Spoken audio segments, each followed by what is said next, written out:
Well, today we take up lesson number 8, which includes chapter 15 on transfer pricing and chapter 16 on performance measurement. Both of these are rather abstract topics, and the text goes into considerable depth on some things that I will mention only in passing. So be sure that you read the chapter carefully for good understanding. Transfer prices are based on internal transactions for a firm where one subunit sells to another within the same company. Managers have the options of charging either market prices or prices based on cost alone, or a negotiated price. If the firm operates in more than one country with different tax rates, this can result in tax manipulation, which is discussed at the end of the chapter. Choosing an appropriate transfer price is essential for adequate measurement of the performance of subunits. Hence, we cover in this one chapter both transfer pricing and performance measurement. The chapter begins with an examination of management control systems. These are the means of gathering and using information to aid in planning and control decisions. Control meaning adjustment, keep that in mind, throughout an organization. Examples include management accounting systems, human resource systems, and quality control systems. Informal controls include shared values, loyalties, and company culture. Informal means they're not written down. Effective controls motivate managers to put forth effort. They should also lead to goal congruence rather than having managers working at cross purposes with the company as a whole. Recently, management control systems have become increasingly decentralized, giving managers at lower levels the freedom to make decisions. The benefits of this decentralization include the following. 1, it creates greater responsiveness from managers to customers, suppliers, and employees. 2, it makes for faster decision making. 3, it increases the motivation of managers. 4, it fosters management development and learning. 5, it sharpens the management focus. However, there are costs to decentralization, and they're significant and included in the following. Number 1, it leads to suboptimal decision making. Sometimes this is called incongruent or dysfunctional decision making. 2, it focuses on the subunit rather than the whole company, leading to conflicts. Number 3, it creates duplication of output. And number 4, it creates duplication of activities. The book goes into considerable depth on these last two, and I suggest you read that section carefully.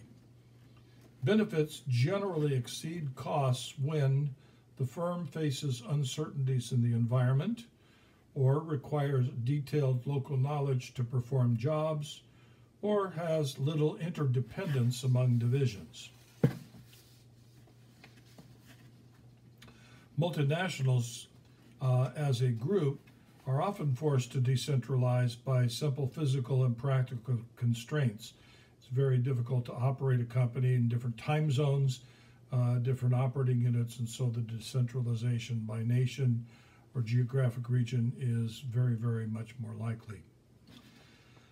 In Exhibit 15.3, found on page 640, we are given a chart of the benefits of 3 types of transfer pricing: market-based, cost-based, and negotiated. These have been defined and discussed in the pages leading up to this chapter and provide a general guideline for using transfer pricing. The chapter closes with a discussion of tax considerations mentioned earlier, available when transfer pricing decisions are being made. We now turn to chapter 16, which begins by listing the financial and non-financial performance measures available to firms. Accounting-based measures include return on investment, RI, which pulling a momentary blank here, and EVA, which stands for economic value added. These, of course, are ratio analyses. In addition to choosing among performance measures, the firm also has multiple options when defining the terminology and details of their calculation. The text gives a pretty good summary of alternative measurement treatments of terms like investment and asset. Believe it or not, those are subject to a variety of interpretations. Timing of feedback is also an area that provides discretionary choice when measuring performance. We next look at the difference between the performance of subunits and the performance of managers. These are treated separately for some very important reasons. Here we consider the trade-off between creating incentives and imposing risks. The first being a benefit, the second a cost, and they are inextricably intertwined. An extensive discussion is presented, and I want you to read that also carefully.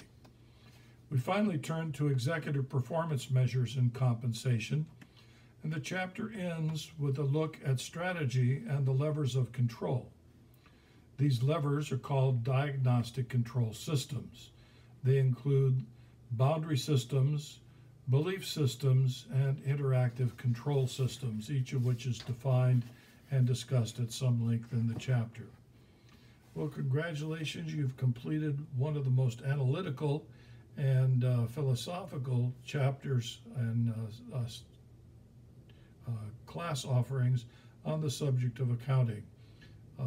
We have deliberately steered away from in-depth discussions of reporting methods, rather focusing on the use of accounting information for management control and operations, with some mentions of reporting, but not as much.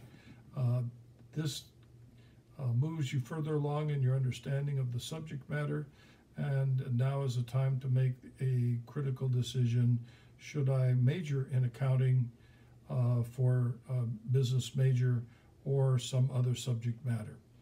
I hope I've given you some insights as to what this might mean for your future business career, but certainly I want to congratulate you on having by now a fairly extensive understanding of the subject.